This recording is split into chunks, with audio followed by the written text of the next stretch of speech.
21 सितंबर 2024 वाला दिन वो दिन है जब दिल्ली का श्रद्धा वाला केस फिर से दोहराया जाता है। ये कहानी है कर्नाटक स्टेट के बेंगलुरु शहर में रहने वाली महालक्ष्मी की। महालक्ष्मी बेंगलोर के व्याली कवल में एक अपार्टमेंट के थर्ड फ्लोर में किराए के फ्लैट में रहती थी। नमस्कार दोस्तों, स्वागत है आपका आपके अपने यूट्यूब चैनल स्टोरी हाउस में। आज की जो कहानी है वो महालक्ष्मी की है, जिसे 59 टुकड़ों में काट दिया जाता है।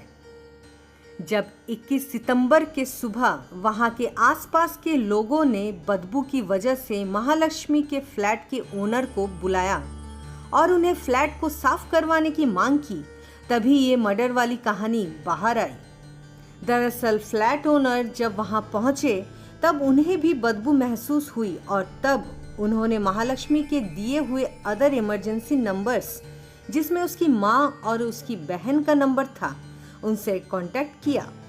अब बंद फ्लैट से बदबू वाली खबर सुनने के बाद महालक्ष्मी की मां और बहन भी फ्लैट के दरवाजे तक पहुंचे।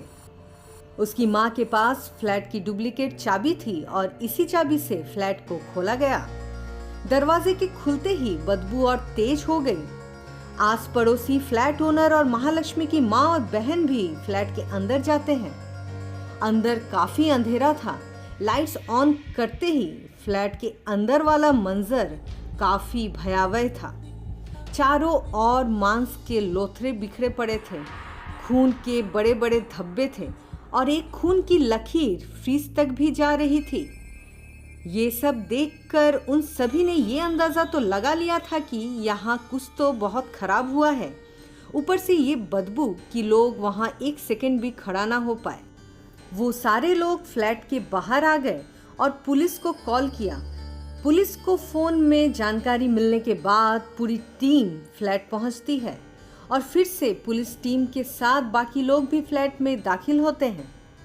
पुलिस की टीम जब फ्रिज को खोलती है तब वहां खड़े सभी के मुंह से आवाजें निकल जाती है, क्योंकि जो मंजर उन्होंने देखा था वो शायद ही कोई बयां कर सके। फ्रिज के अंदर वाले 3 शेल्फ्स में महालक्ष्मी की कटी हुई बॉडी थी। सबसे ऊपर कटा हुआ इंसानी पैर रखा हुआ था, सबसे नीचे महालक्ष्मी का कटा हुआ सर और बीच वाले शेल्फ में मांस के कटे हुए लोथरे जिसमें कीड़े रेंग रहे थे। ये सारा मंजर इतना शॉकिंग था कि पुलिस वाले भी हक्का बक्का रह गए। पुलिस वालों को लाशों के टुकड़ों को समेटने के लिए पोस्टमार्टम डिपार्टमेंट से स्टाफ बुलाने पड़े ताकि वो फर्दर फॉरेंसिक जांच के लिए मांस के टुकड़ों को भेज सके। अब बात ये थी कि इस खौफनाक हादसे को अंजाम दिया किसने था। तो चलिए चलते हैं महालक्ष्मी की जिंदगी में। आखिर क्या हुआ था महालक्ष्मी के साथ। महालक्ष्मी नेपाल की रहने वाली थी। साल 2019 में उसकी शादी हेमंत दास से होती है। हेमंत दास बेंगलुरु में एक मोबाइल की शॉप में काम करता था। दोनों में सब ठीक ही चल रहा था। कुछ सालों में इन दोनों को एक बेटी भी होती है। सब ठीक चलते चलते अचानक से कुछ सालों में इन दोनों में एक दरार आ जाती है। इन दोनों के बीच प्रॉब्लम्स शुरू हो जाती है।